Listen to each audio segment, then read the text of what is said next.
back then when I was studying at the Southeast Asian Institute for the Deaf, I used signing exact English. Okay, did I understand it? Not everything, but when I used Filipino Sign Language, I understood everything completely. And so, I am in support of Filipino Sign Language, House Bill 6079. Thank you. Listahan, mahaba ang listahan. Kasama dito ang DepEd, ang Department of Health, Department of Justice, National Council for Disability Affairs. I grew up using Sign Exact English in school. SEE can't help me to have a perfect English. SEE makes me bored because it lacks facial expression and actions. SEE also does not match the deaf way of communicating to each other. I do not mean to discriminate, but the truth is I speak through my experience. Why I like FSL? Because FSL helps me to understand. It develops both my mind and emotion, also my communication skill. FSL is a visual and unique language. It is a natural language that helps me to understand and communicate with the deaf people. I support House Bill 6079.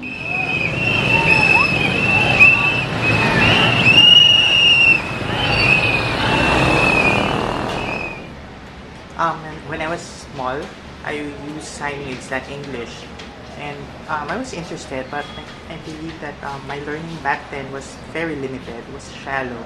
And as I grew up, I joined the deaf community, and I saw the richness of Filipino Sign Language, and I saw a lot of new signs.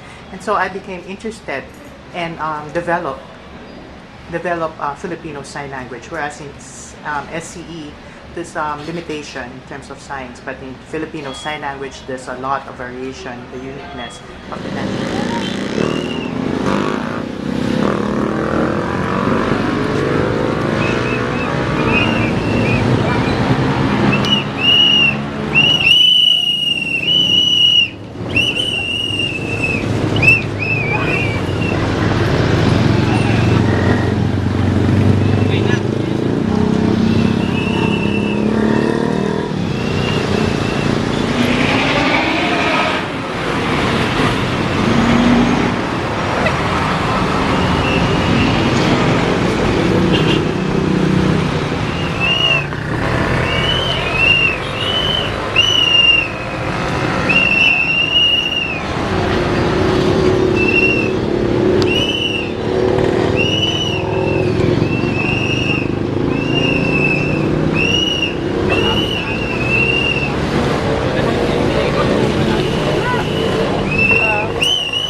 Hi, I am Liwanag Caldito, a retired teacher of the Philippine School for the Deaf and an avid supporter of Filipino Sign Language.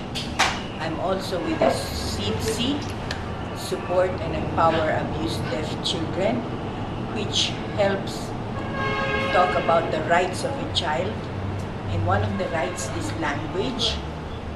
And since they are Filipinos in the Philippines, their language is Filipino Sign Language, the language of the heart, and the language that they are comfortable in, and the language that they are going to be happy at. As a teacher, I know that they will learn more if it is the language that they are comfortable in, which is Filipino Sign Language. Thank you.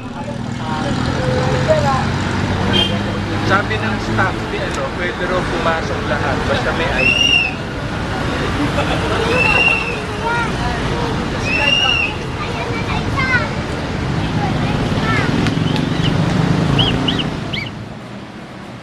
Hello, my name is Ira, and this is my sign name.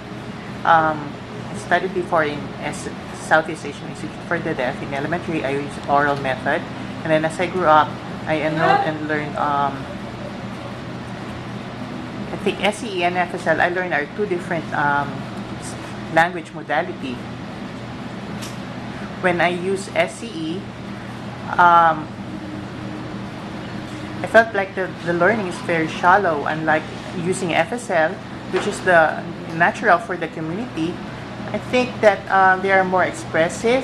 We use a lot of vocabulary like going home. So I think that for deaf people, FSL is more favorable. Okay, FSL and SE are two different languages, and I am in support of it. Abby. What song yung led by Rock? Ng mga taga-Duwan, mga taga-Baguio.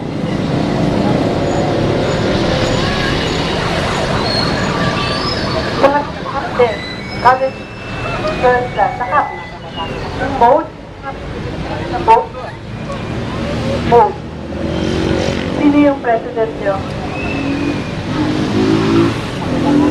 Marisa, lahat tayo, magkakasama, papasok tayo sa Congress. Kasama tayo sa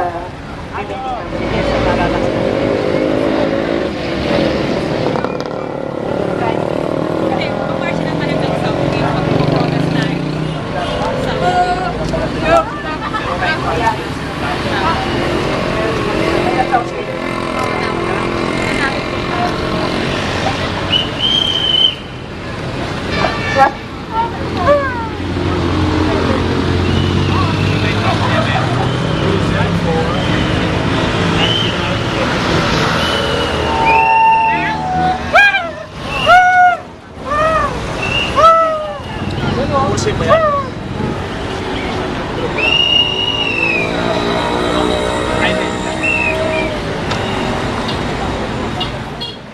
Hello, my name is April Lynn, and this is my sign name. I'm studying from Bicol. So about Filipino Sign Language, I think it is better. Back when the time when I was growing up, I used Signing Exact English, and I think that the learning is very limited, very shallow. So it doesn't capture all the concepts, and I felt that it's such a waste because I wanted to learn more. But with FSL, everything became clear. I understood better. So thank you.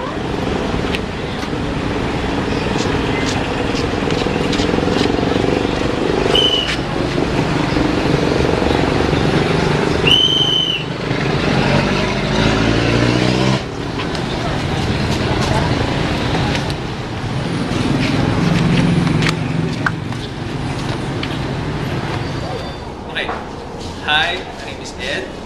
I am a master's student in computer science from UP Diliman. And my thesis topic was Filipino Sign Language Recognition. Like many people, when I started my research, I had misconceptions about sign language. One of it, I thought there was only one sign language in the world.